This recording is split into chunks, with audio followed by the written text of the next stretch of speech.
বিসমিল্লাহির রহমানির রহিম। আজকে কিন্তু আমরা চলে আসছি কিন্তু শাহ আলম ফার্নিচারে, যেখানে সেগুন কাঠের লিগারের ফার্নিচারের রাজ্যে, সেগুন কাঠের লিগারের ফার্নিচারের রাজ্যে চলে আসছি। আমাদের মাঝে আছে লিঙ্কন ভাই। লিঙ্কন ভাই, আসসালামু আলাইকুম। ওয়ালাইকুম আসসালাম ওয়া রাহমাতুল্লাহি ওয়া বারাকাতুহু। ভাই আজকে কি শুনলাম রাজকীয় মডেলের না কি বলে বেডরুম সেটের সেট আছে, আপনারা নিতে পারবেন। ওরে সময় কি কি আছে বেডরুম সেটে? একটা খাট, একটা আলমারি, একটা শোকেস আর একটা ড্রেসিং টেবিল, চারটা জিনিস। বিগ সাইজের একটা খাট থাকবে, বিগ সাইজের পিলিয়ার খাট ভাই, পিলার খাট থাকবে কিন্তু অনেক সুন্দর। Then head side leg side same ডিজাইনের মধ্যে একটা খাট থাকবে। তারপরে থাকবে একটা হচ্ছে ভ্যানিটি।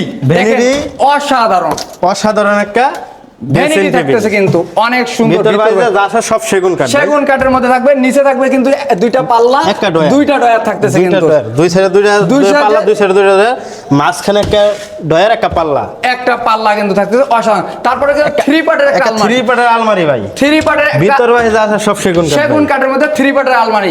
তারপরে থাকতেছে কি ভাই, ক্যাবিনেট নাকি? ক্যাবিনেট। ওরে সর্বনাশ, অসাধারণ একটা কিন্তু চার পাল্লার একটা ক্যাবিনেট থাকবে।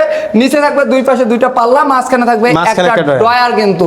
তাহলে থাকবে ফ্রন্ট সাইডেও আপনি ডিজাইন করা দেখেন, ওর ডিজাইন করা আছে কিন্তু অনেক সুন্দর। কিন্তু একটা ক্যাবিনেট, একটা আলমারি, একটা ভ্যানিটি, একটা বিগ সাইজের খাট, তাই এই চারটা মিলে একটা বেডরুম সেট। তাই এটার প্রাইস কত দিলেন আজকে? ভাই এটার প্রাইস সীমিত প্রাইস ভাই। কত ভাই? একবারে মানে কারখানার রেট ধরে দিছি ভাই। কত ভাই? 2,35,000। মাত্র 2,35,000 টাকা হলে এই বেডরুম সেটটা নিতে পারবেন কিন্তু শাহ আলম ফার্নিচার থেকে।